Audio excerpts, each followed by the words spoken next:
Allez, bonjour tout le monde, ravi de vous retrouver pour une nouvelle vidéo. Aujourd'hui, donc on va pas faire une quotidienne, on va refaire un point sur un tas d'indicateurs clés qui ont su par le passé nous donner des tops de marché. En tout cas, si on arrive à les interpréter tous ensemble, on pouvait se dire que ok, ben là c'est un bon moment pour sortir ou non du marché. Pourquoi est-ce qu'on fait ça? Puisqu'évidemment, la question se pose un petit peu de partout en ce moment. Est-ce qu'on a eu le top de marché le 20 janvier dernier? Est-ce que le cycle est terminé? Est-ce que ce cycle sera le cycle le plus court qu'on ait connu depuis l'histoire récente de Bitcoin? Vous connaissez un petit peu mon biais là-dessus. Moi, je crois au fait que non, ce n'est pas terminé. Je crois au fait qu'on aura encore des points de plus en plus hauts sur Bitcoin et sur les altcoins et notamment sur Ether. Donc l'idée aujourd'hui, c'est que je continue à vous étayer mon biais en allant voir un tas d'indicateurs clés. Alors, vous allez voir qu'il y aura un petit peu de nuance. Aujourd'hui, on va pas être full bullish, on va pas être en mode full opium. Oui, effectivement, on va voir ensemble que les indicateurs clés nous démontrent presque tous qu'on n'a pas de points hauts atteints, mais il y en a aussi certains qui nous montrent une certaine surchauffe. Donc c'est aussi des éléments qu'il faudra prendre en compte dans le futur pour voir si ça continue à se dégrader. Voilà un petit peu pour le sommaire de la vidéo du jour. Avant qu'on aille plus loin, pensez bien sûr à vous abonner, activer la cloche, à liker et commenter pour m'aider au référencement. Et je voulais vous remercier puisqu'on a atteint ça y est les 9000 abonnés sur la chaîne. Donc merci à tous les amis, merci de votre soutien au jour le jour, merci pour vos likes, merci pour vos commentaires. Ça m'aide énormément à continuer à travailler et à essayer de vous couvrir au mieux tout ce qui se passe sur le marché. Alors passons à la vidéo. Alors pour commencer, on va regarder un petit peu ce qui se fait en termes de temporalité. Vous savez que c'est un indicateur que moi je regarde beaucoup, la temporalité, où est-ce qu'on se situe dans le cycle par rapport à ce qui a pu se produire auparavant. Et il y a deux choses que je voulais regarder avec vous aujourd'hui. Donc premièrement, je voulais qu'on regarde ensemble le nombre de jours qu'on a eu dans l'histoire récente du Bitcoin entre les halvings et les différents tops de marché. Alors entre 2012 et le top de marché en 2013, on a eu à peu près 400 jours entre le halving et l'ATH. Si on prend ensuite 2016, donc là on va voir ensemble que ça a duré un peu plus longtemps, entre le halving et le point haut en 2018-2017, fin 2017, on a eu 525 jours. Donc déjà là, on avait un petit peu rallongé le cycle. Et ensuite de ça, si on prend en 2020 du halving jusqu'au top de marché en novembre 2021, on voit qu'on a eu 540 jours. Alors comment est-ce qu'on peut expliquer qu'on a une ressemblance entre 2016 et 2021 et pas du tout en 2013? Tout simplement parce qu'à ce moment-là, le marché n'était pas aussi capitalisé qu'aujourd'hui, il n'était pas aussi mature qu'il ne l'a été en 2017, en 2021 et a fortiori aujourd'hui. Donc je pense que pour ça, on peut aisément juste prendre en compte 2016 et 2020. Et du coup, si on applique ça aujourd'hui, combien de jours on a eu depuis le dernier halving, donc le 20 avril 2024? On est actuellement à 322 jours. Et le top de marché qu'on aurait potentiellement eu le 20 janvier dernier, ce serait fait 280 jours après le halving. Donc si le top de marché a eu lieu à ce moment-là, on aurait un cycle qui aura duré approximativement 2 fois moins de temps qu'en 2020 et 2016 et même beaucoup moins de temps qu'en 2013. Encore une fois, c'est possible, mais on acterait le fait qu'on a eu le cycle le plus court de l'histoire récente de Bitcoin, chose à laquelle je ne crois pas. Et si on applique une moyenne de 540 jours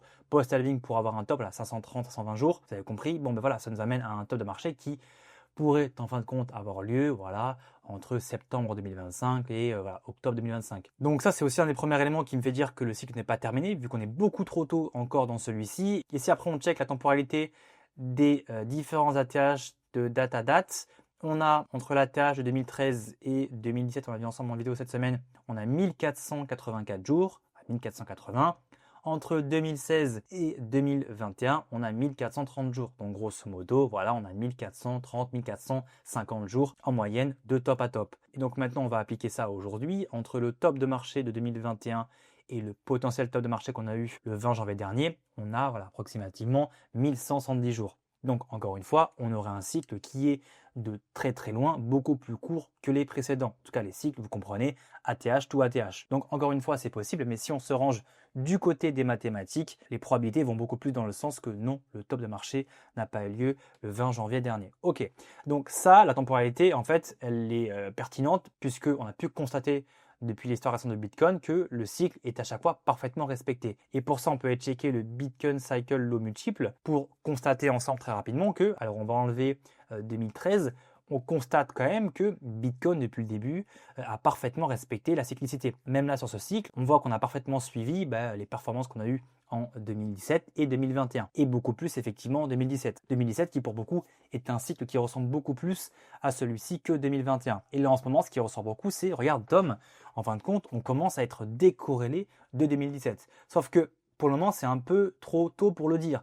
On a pu constater depuis le début du cycle que des phases comme ça de divergence, des phases comme ça où on n'était pas directement en phase avec 2017, on en a eu. On en a eu ici un 330 jours post-halving où on a ce cycle-là qui part à la hausse alors que 2017 partait lui plutôt à la baisse. Ici, donc c'est l'inverse. Le cycle de 2017 prend de l'avance par rapport à celui-ci et ensuite on vient de nouveau se croiser. Ça avait été le cas aussi ici, ça avait été le cas aussi ici pendant le bear market. Donc bon, on voit que si on prend d'un point A à un point B, globalement, on est bien corrélé à 2017, mais il y a parfois des phases qui vont durer quelques jours, quelques semaines, où oui, on va être en décalage. Le cycle ne peut pas être un copier-coller parfait.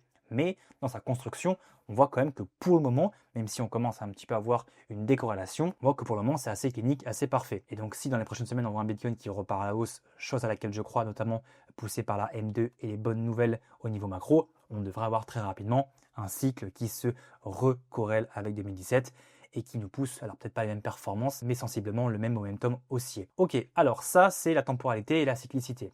Donc déjà là on a vu ensemble qu'il y a beaucoup plus d'éléments favorables quand on fait qu'on n'ait pas eu le top, comparé à oui on a eu le top en janvier dernier. Donc maintenant allons voir un tas d'indicateurs on-chain clés. Donc premièrement, donc on l'a vu ensemble en vidéo cette semaine, on a le Short Term Holder STH SOPR indicator, donc qui calcule un peu les bénéfices qui sont réalisés par les Short Term Holders, donc les détenteurs à court terme, donc les petites mains qui arrivent lorsque le marché explose et qui sortent lorsque le marché baisse, vous commencez un petit peu à comprendre.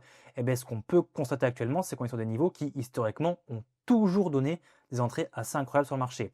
Ces niveaux-là, on l'avait eu après Carry Trade, on l'a vu également après FTX, on l'a vu après Terra Luna, on l'avait eu, alors de façon pas optimale, je vous l'accorde, pendant le bear market en janvier 2022, mais on voit que sur Bitcoin, ça avait été quand même une entrée assez incroyable. Là, on parle d'une entrée à 35 000 $ sur Bitcoin. Avant ça, on avait également rejoint ces zones durant l'été 2021, voilà, printemps-été 2021, lors de la correction demi-cycle avant, donc on est une reprise haussière. Donc là, encore une fois, voilà, rentrer sur ces zones-là avait été ultra judicieux pour continuer à performer sur ce cycle. On a atteint ces niveaux également durant la crise Covid et avant ça également en 2019 qui sur du long terme, on le voit, s'est avéré être une super zone d'achat. Donc ensuite, concernant le fait que ça puisse nous indiquer un top de marché ou non, ce qu'on constate, c'est que les tops de marché sur cet indicateur-là sont faits dès lors qu'on a dépassé voilà, les 1.15. Ça avait été le cas parfaitement ici en février dernier. Voilà, on dépasse les 1.15, on fait le top de marché parfaitement quelques jours après. Ensuite de ça, lorsqu'on dépasse les 1.15 en novembre dernier, on a le top parfait au jour près. Ensuite de ça,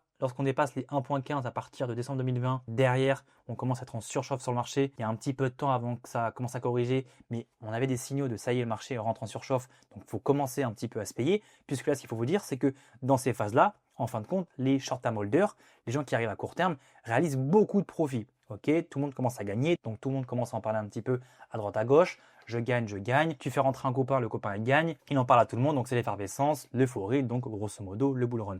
Et ensuite de ça, lorsqu'il y a beaucoup trop de gagnants, beaucoup trop de personnes qui gagnent de l'argent sans forcément réaliser les gains, le marché vient punir tout ça. Grosse correction. Là, les short-term holders réalisent des pertes. Et généralement, dans les phases où les short-term holders réalisent le plus de pertes, c'est dans ces moments-là qu'on réalise un bottom. Donc ce niveau-là, on l'a atteint le 28 février dernier. Et pour revenir également sur l'indicateur de top, on aurait pu sortir grâce à ça, voilà, à partir de mai 2019, où on dépasse les 1.15 et pourquoi pas se prémunir de la grosse correction qu'on a eue avec la crise Covid, ou alors rentrer de façon assez quand même pixel en novembre 2019 aux 7000 $ sur Bitcoin. Donc voilà pour cet indicateur. Allons voir le Mayer Multiple Z-Score, qui lui du coup nous mesure le prix du BTC comparé à l'écart type à la moyenne. Donc la moyenne, c'est la moyenne mobile du coup 200 jours du Bitcoin.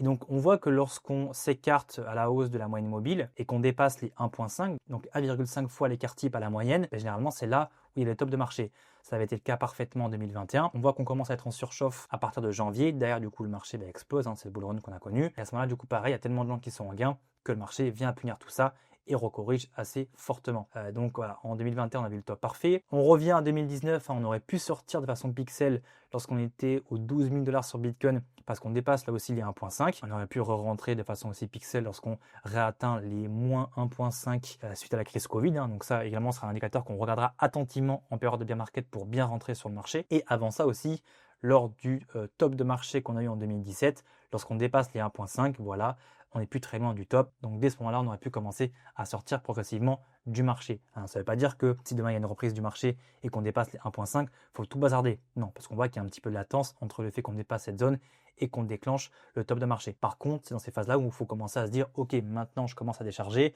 on est beaucoup plus proche du top que du bottom, donc c'est un bon moment pour commencer à se payer progressivement au cours du temps. Et ce qui est intéressant, c'est que sur ce cycle-là, à part avoir retesté un peu plus haut que les 1, on n'a pas atteint les 1,5. Donc cet indicateur-là, pour le moment, ne nous montre pas qu'on a eu un top de marché sur ce cycle. Par contre, on voit que dès lors qu'on a dépassé les 1, on était en surchauffe et ça a pu indiquer assez parfaitement le top local qu'on a eu en mars dernier. Donc voilà, ça c'est pour le meilleur multiple Z-score. Allons voir ensuite le MVR Z-score, lui, qui est aussi un indicateur que je trouve ultra pertinent, c'est un de mes préférés. Donc lui, en gros, il calcule le prix du BTC, il met en évidence le prix du BTC face à la Realis Cap. La Realis Cap qui est grosso modo la somme des valeurs des bitcoins basée sur le prix auquel chaque unité a été déplacée pour la dernière fois, divisé donc par la supply en circulation. Donc pour faire bref, ça reflète le coût moyen payé par les investisseurs pour avoir du coup leur bitcoin. Et donc on voit que historiquement, dès lors qu'on a un ratio qui dépasse les 6, les tops de marché se font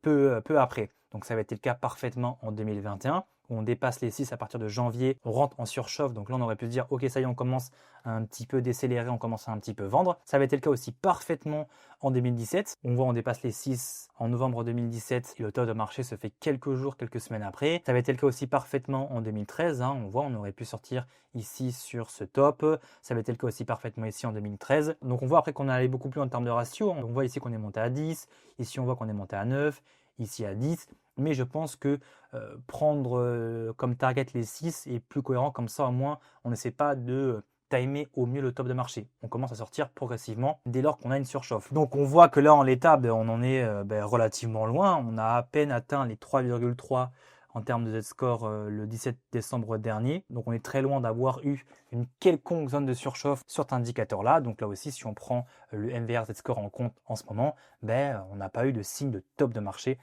en janvier dernier. Et après, donc là aussi, c'est un indicateur qu'on prendra en compte durant le bear market, puisqu'on voit que dès lors que le prix du Bitcoin passe en dessous du prix réalisé, c'est des entrées assez incroyables. Ça avait été le cas ici à partir de juin 2022. Donc juin 2022, si on retourne sur Bitcoin, juin 2022, c'est à partir de 24 000 $. On avait pu l'accumuler si on se réfère au MVR Z-score jusqu'au 16 janvier 2023. Donc grosso modo, pendant la période où Bitcoin était entre les 25 000 et les 15 000. Donc on voit que ça a été une zone assez pixel pour DCA sur Bitcoin et donc sur le marché. Ça avait été le cas aussi parfaitement en mars 2020 avec la crise Covid et avant ça durant le bear market entre novembre 2018 et lorsqu'on y sort avril 2019. Donc on voit dès lors qu'on atteint cette zone-là, proche des zéros, même en dessous, c'est des super zones pour accumuler du Bitcoin. Et pour revenir, voilà l'indicateur de top, on n'a eu aucunement un signe de surchauffe il y a maintenant quelques semaines. Et on finira par l'indicateur ultime, vraiment celui qui a été le plus pertinent à prendre en compte depuis le début, c'est le PSIC indicateur qui parfois au jour près a indiqué un top de marché. Donc pour rappel, le PSIC indicateur, il met en perspective donc le prix du Bitcoin qu'on voit ici en vert et aussi les moyennes mobiles à 111 jours et la moyenne mobile à 350 jours x2, donc x2 c'est par rapport au prix. Donc on va remonter dans le temps, on va commencer par 2013. En 2013, donc lorsqu'il y a le croisement, c'est donc à ce moment-là qu'on a un signal de top sur le PSIC indicateur. On croise donc le 3 décembre 2013 et le top de marché, lui, se fait le 4, donc un jour après. Donc assez pixel. Allons voir ensuite ce qui s'est passé en 2017. On croise quand? On croise le 16 décembre 2017. Le top de marché s'effectue le 16 décembre 2017. Donc assez incroyable. Là, on voit au jour près, ça a marché.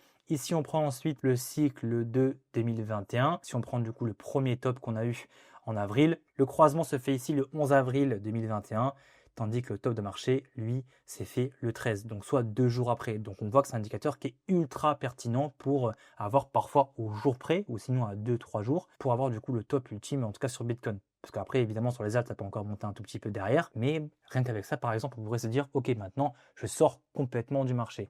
Et ce qui est intéressant, c'est que si on prend en l'état, on est très très loin d'avoir un croisement. Et même là, en ce moment, on tend à avoir des moyennes mobiles qui s'écartent. Et ce qui est intéressant, c'est que par le passé, on a déjà eu ces trucs-là. On a déjà eu du coup des moyennes mobiles qui se rapprochaient, avant donc de nouveau en fin de compte s'écarter, donc dans des phases de retracement, et ensuite du coup avoir une reprise, un croisement, et donc le signal d'un top de marché. Par exemple, là on voit que en 2024, durant la correction de mars à voilà, novembre, on avait commencé à un petit peu se rapprocher. Ensuite de ça, du coup, le marché retrace, les moyennes mobiles s'écartent et donc ensuite, on peut viser des niveaux de plus en plus hauts. Donc là, typiquement, si on prend que le pacing indicateur, il n'y a eu aucunement un top de marché en janvier dernier. Alors ensuite, allons faire un point sur la partie graphique et c'est là où il faut être un peu plus nuancé.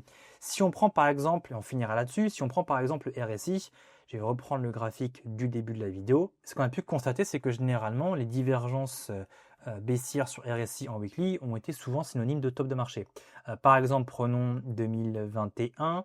Ici, on voit qu'on fait des points hauts de plus en plus hauts. Tac. Tandis que dans le même temps, sur le RSI, on fait des points bas de plus en plus bas. Allons voir par exemple ensuite ce qui se fait tac tac ici. Donc alors on voit qu'on n'a pas de divergence baissière, enfin c'est pas net, hein, mais on a clairement voilà, un petit momentum baissier alors que dans le même temps, on fait des points hauts de plus en plus hauts. Donc là, on voit que la divergence avait été actée. Derrière, on rentre en bear market. D'ailleurs, pareil ici, hein, on voit qu'on a une forte accélération sur Bitcoin. On fait des points de plus en plus hauts. Tandis que dans le même temps, ben, c'est un peu plus compliqué. On tergiverse un petit peu. Le momentum haussier, lui, est beaucoup moins fort.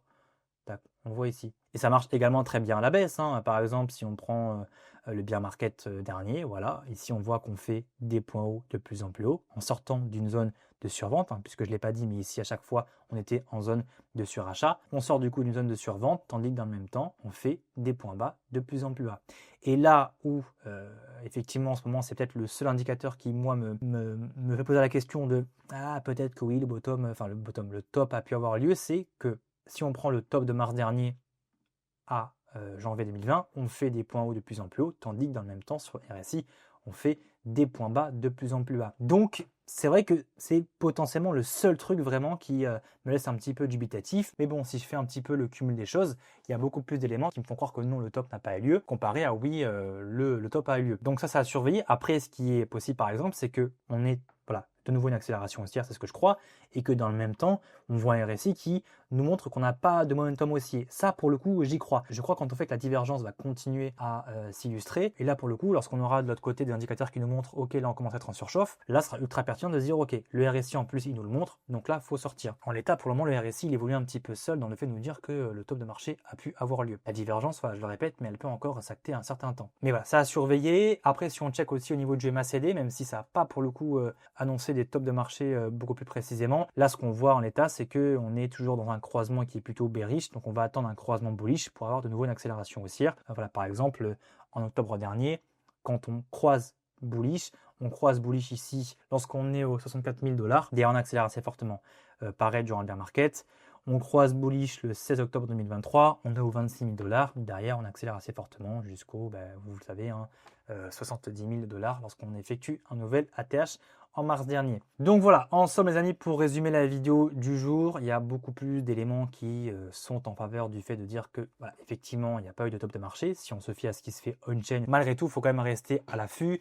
Il y a plein d'éléments macro qui à côté peuvent impacter négativement le Bitcoin et les cryptos. L'enjeu actuellement de tout le monde, c'est de justement juger par rapport à son feeling, par rapport à ses biais, si il y a beaucoup plus de chances qu'on ait eu le top ou non. Si ce n'est pas le cas comme moi, je pense que c'est intéressant de pouvoir profiter du retracement actuellement pour renforcer son portefeuille, le rééquilibrer, arbitrer sur des vraies valeurs fondamentales, des vraies valeurs très très fortes pour jouer du coup une continuation du cycle.